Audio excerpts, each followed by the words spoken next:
இன்னைக்கு பார்த்தீங்கன்னா, எங்க அம்மா நெறைய கார்டனில நெறைய அப்கிரேட் பண்ணியிருந்தாங்க. நெறைய செடி எல்லாமே வாங்கி வச்சிருந்தாங்களா, ஸோ என்னென்ன செடி வச்சிருக்காங்கன்னு சொல்லிட்டு பார்க்கலான்னு போனா, நெறைய செம்பருத்தி செடி எல்லாமே வச்சிருந்தாங்க. அதுக்கப்புறம் நெறைய பூச்செடி வாங்கி வச்சிருந்தாங்க.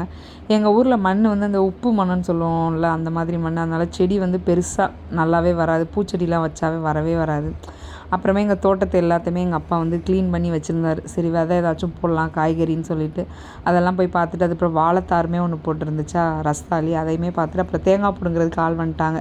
சரி இன்னைக்கு ஒரு வேட்டை இருக்குது, நம்மளால முடிஞ்ச அளவுக்கு எவ்வளோ இளநீ குடிப்போமோ எல்லாத்தையும் குடிச்சுக்கலாம். ஏன்னா நம்ம ஊரில் வாங்கி சாப்பிட்றப்ப தான் அருமை தெரியுது. ரேட் அங்கே அதிகமாக இருக்குமா, சரி நம்ம வீட்டில் இருந்தப்பவே நம்ம சாப்பிடாம விட்டோமே அப்படின்ற மாதிரி தான் இருக்கும். சின்ன வயசுலலாம் எங்கள் அப்பா இந்த மாதிரி தேங்காய்லாம் எடுத்து போட சொல்லுவாங்க ஸ்கூல் லீவ் டைமில். அப்போல்லாம் எதுக்கு எங்களுக்கு இப்படிலாம் டார்ச்சர் பண்ணுறீங்க அப்படின்லாம் நான் சொல்லுவேன். ஆனால் இப்போ தான் தெரியுது, ரொம்ப நம்ம அப்போல்லாம் ரொம்ப இது பண்ணியிருக்கோம், கஷ்டப்படுத்தியிருக்கோன்னு. சரி அதுக்காக இப்போ கொஞ்சம் கொஞ்சம் அவங்களுக்கு ஹெல்ப் பண்ணிவிட்டு அப்புறம் வீட்டுக்கு வந்தாச்சு.